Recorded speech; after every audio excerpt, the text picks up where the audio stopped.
Ruto Marine Conservancy, Vipingo Secondary School, Shariani Primary School, among other stakeholders, including a public market, applied to Kenya to be considered for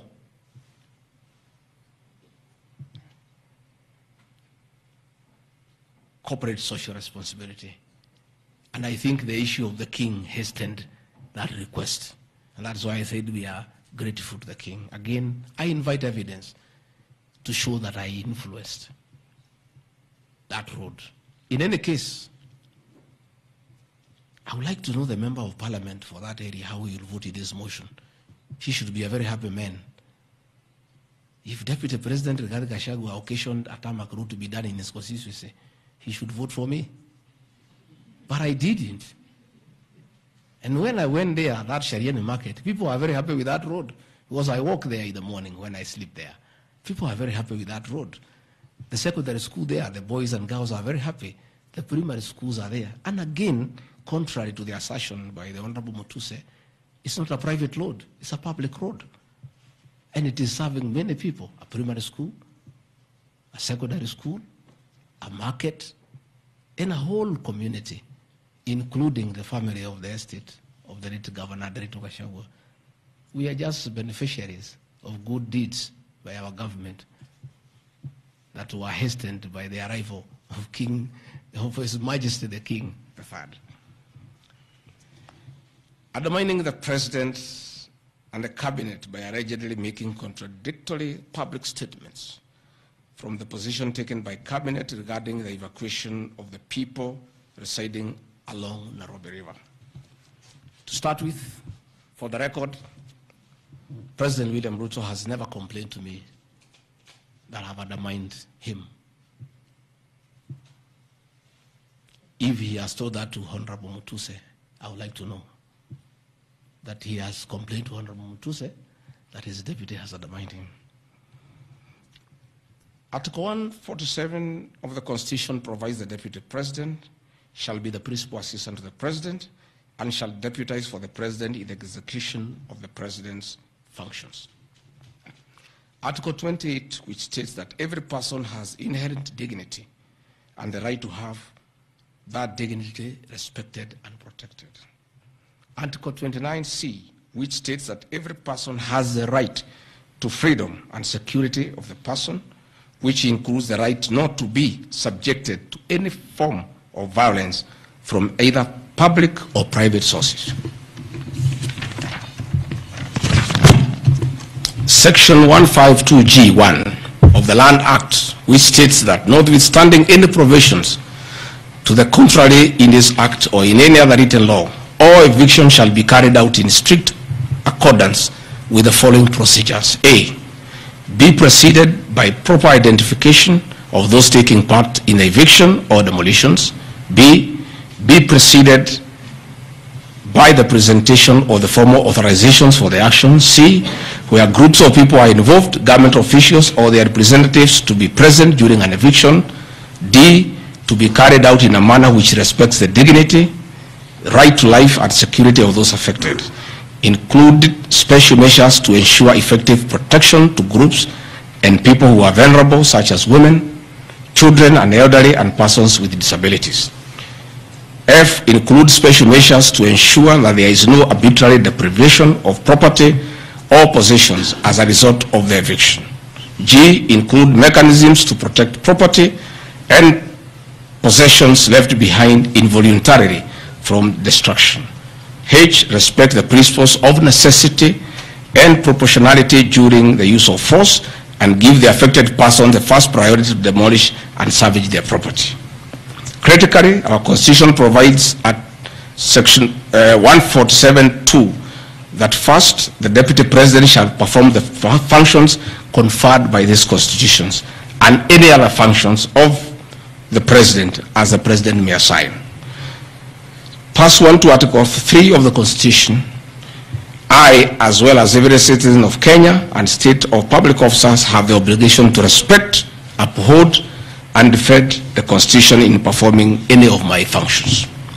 The national values and principles of governance contained in Article 10 of the Constitution bind all state organs, public officers, and all persons, including myself as the Deputy President, wherever we make or implement public policy decisions.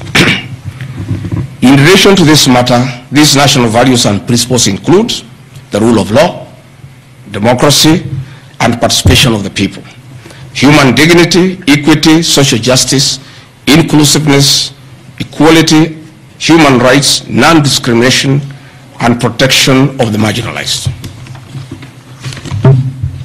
Adherence to these principles became extremely important when we, as state officers, are contemplating legal evacuation of citizens with a duty to avoid inhuman forced evictions that would be contrary to our Constitution and international law.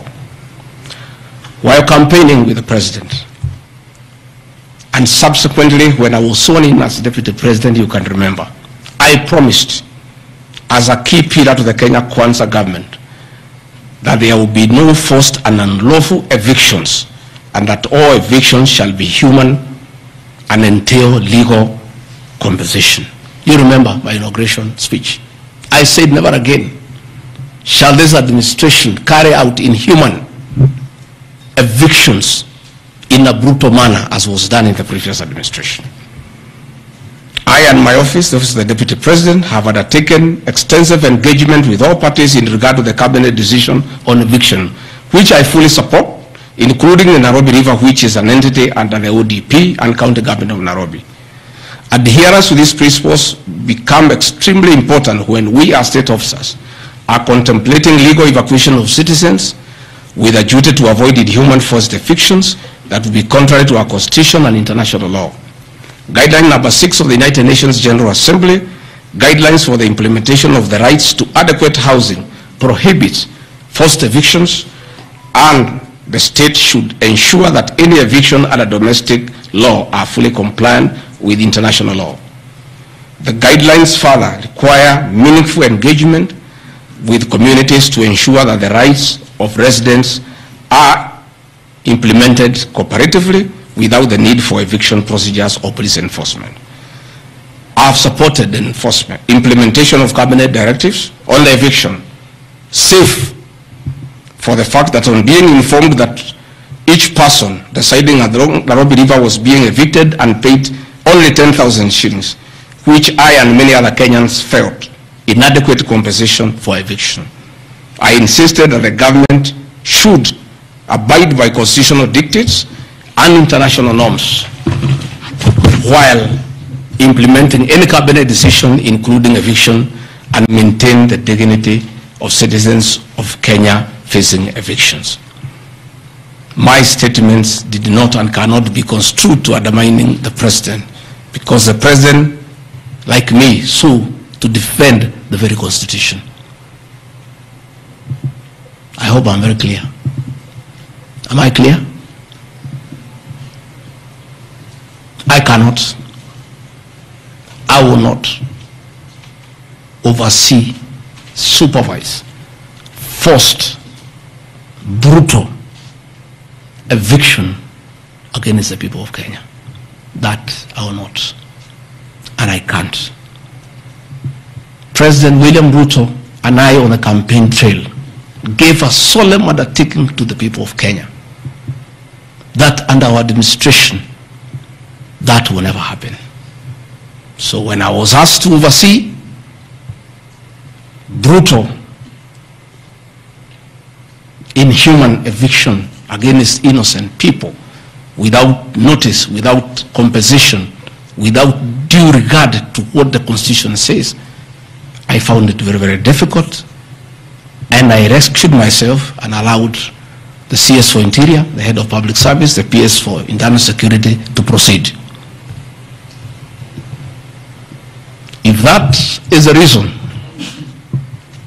why DP Gachagua should be impeached as Deputy President of the Republic of Kenya and sent home for refusing to undermine the Constitution, for saying no to brutal and inhuman eviction of poor Kenyans, let it be. undermining devolution by allegedly holding a meeting in Nairobi. Good people. I'm sure you are as embarrassed as I am. That a deputy president holding a public meeting to talk to the people of Kenya is undermining devolution. To start with, Deputy President DP Gachagua, in the duties spelled out by the President under Executive Order number 1 of 2023, he has the duties to coordinate intergovernmental relations. I work with the governors. This is the home of devolution. I hold meetings with the governors every day. I chair IBEC. I cannot be accused. And I need evidence tabled that I undermine devolution.